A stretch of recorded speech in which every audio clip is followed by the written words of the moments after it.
Good morning and welcome back. I'm Josh Robertson, coming up on 6:30 now on your Sunday morning. Let's get over to meteorologist Hannah Gard with a look at the Sunday forecast as we are starting to see some drier trends. Yes, we have that drier air starting to sink in today. It's going to feel really nice. We have a beautiful start to the day. We'll have some nice colors out there with the sunrise because we have these mid and high level clouds, but the front is on the way, the real front that will come this week. First, we'll see a drier heat building into the early parts of the work week.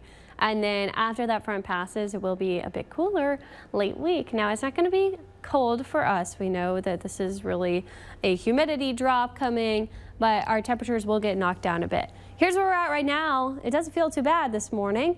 Bogalusa 72, Hammond 74. You've kind of been around there on the North Shore, but South Shore areas were in the upper 70s at New Orleans International, 73 in Galliano, and we have drier air already, especially areas up to the north. Bogalusa, those dew points in the 60s, most of us in the low to mid 70s for the dew points. Those are going to continue to fall. We have a front that's offshore now that allowed us to get some of the drier air that's just to our north, but the really dry air is up here behind the second front that will get to us by Tuesday. That's when we'll see that passing through. Because of the offshore front, we are still going to be tracking some storms in the coastal areas today, but most of them will stay down past the southern coast. Those areas like Grand Isle will have to watch for some storms today, but most of us will be dry. And then here comes that front. This will be a cool feel for areas to the north. If you're traveling, once we get to the later parts of this week to any of these areas in the Midwest, that's going to be an actual fall feel. But for us, we're just going to have some mild mornings and it won't be as hot in the afternoon. Our temperatures heating up slightly today into Monday. We'll go 94, 96 because we have drier air and we don't have that northerly flow yet. That can heat us up a little bit more, but it's not going to feel as hot with the heat index. Then Tuesday, as the front is passing, we'll drop to 92 and we'll be 88 Wednesday and Thursday, which is below normal for the time of year. That'll feel like a nice little break from the summertime heat that we typically have. And then we're right back to the low 90s by Friday and Saturday. We might still have some lingering drier air, but I do think the rain chances will start to come back by the later parts of the week. Here's the dew points though. Today, feeling pretty good. Once we go to Monday, we'll start to feel the dew points falling slightly. And then ahead of the front, they might bump back up Tuesday, but it's still not bad. And then Wednesday, that's when we really have those low dew points feeling good and that dry air sinking in.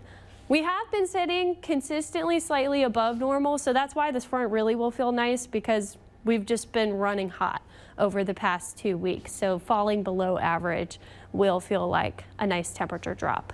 In the tropics, we have Fernan out here. This is a tropical storm now. It's passing by Bermuda. It's way up in the northern Atlantic. It is expected to continue to be a tropical storm all the way through the early parts of the week and then become post-tropical. No impacts to land there, so that's good.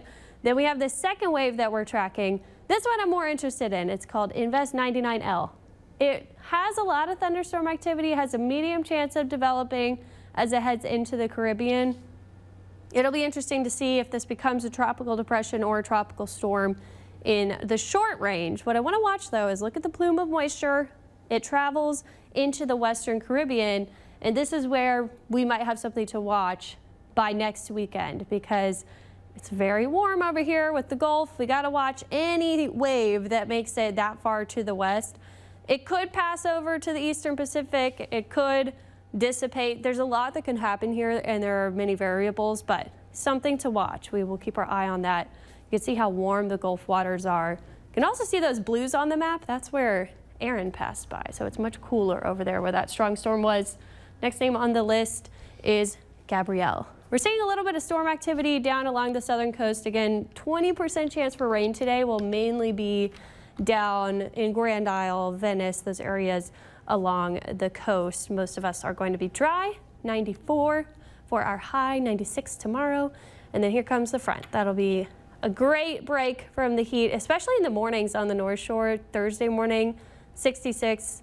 That'll feel nice and mild, Josh. Well, right now this hurricane season looks like one that we'll remember as not even no close calls so far, but a lot of just pushing up north. And I don't know what's different about this year, but all these storms keep pushing. That high pressure system that sits over the Atlantic during the tropical season, the Bermuda High, has been really weak, which means it's far to the east and everything's just getting steered to the north around it. That doesn't mean that will be the case all the way through the later half of the season, and we just started the peak of hurricane season. People forget that we're so just it's now. always too early to say what will happen because we know it takes one storm, but we will keep watching this wave. Right now it's too far out to really say if this will be something that we need to be worried about, but anything that passes into the Caribbean this time of year, we just got to keep an eye on it. And you keep an eye on it all the way out near Africa anyway, so we know. Exactly. We've been tracking it since it left the coast of Africa. We're in good hands. All right, thank you very much there, Hannah.